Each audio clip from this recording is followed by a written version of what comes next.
Gününüz aydın olsun millət. Bir tələbə deyirəm ki 9 may qələbə günüdür. Deyir yox deyir, o Rusun bayramıdır. Deyirəm kim deyib? Deyir ki müəllim deyib. Ay müəllim və müəllimələr, sizə özümü tutub deyirəm. Yəni siz bugünkü gün ola bilər Təhsil Şöbəsi, Təhsil Nazirliyi sizə bu bayramla bağlı Sovet vaxtının bayramı deyib, sizə hansısa bir tapşırıqlar, hansısa bir dərsliklər vermir. Ancaq onu o tələbələrə, şagirdlərə aşılamayın, elə şeylər aşılamayın. Yəni ola bilər bugünkü gün hansısa qrafikdə, dərslik qrafikində yoxdur, elə şeyləri aşılamayın. Uşaqlara, tələbələrə, şagirdlərə başa salın ki, ay şagirdlər, ay cavanlar, bu Rusun bayramı deyil. Sadəcə Sovet haqqında biraz danışın, izah eləyin. İzah edin, ola bizim məlumatları yoxdur.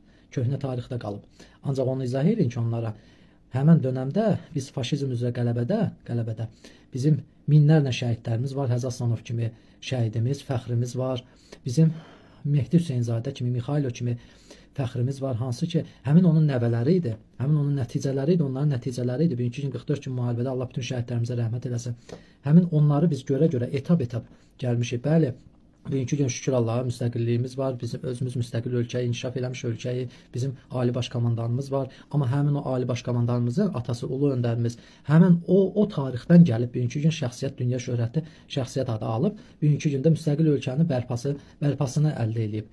Yəni, belə şeyləri başa salın. Siz niyə uşaqları, şagirdləri yönləndirirsiniz? Bu Rusun bayramıdır. Bəyəm, indi bu dəqiqə Rusiyada müharibə gedir. Hansı bir oğlan durur gedir, deyir ki, Rusiya, yaşasın Rusiya deyib müharibədə iştirak edir, şəhid olur və biz onun yasını saxlayırıq. Hə? Allah hamısına rəhmət eləsin. Rusiyada orada yaşayırsa onun ikinci vətəni sayılır.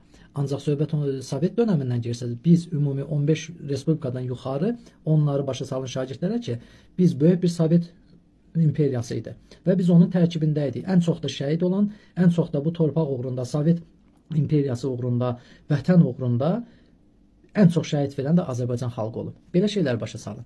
Danışın o Həzəsanovlardan, Mehdi Hüseynzadələrdən. Yəni bugün siz onları unudursunuzsa, səhər Allah bütün şəhidlərimizə rəhmət etsin, Poladları, mübarizləri unudacaqsınız. Yəni səhər dərsliklər verilməsə onları da mı deməyəcəksiniz? Yəni belə şeyləri təmsil edin. Yoxsa ay bu Rusun bayramıdır, ay bu filan kəsin bayramıdır. 9 mayı bir Azərbaycanlı olub, köhnə şəhidlərimizi və qələbəmizi qazandıran insanları yad eləyən Azərbaycan xalqı, bayramımız mübarək olsun.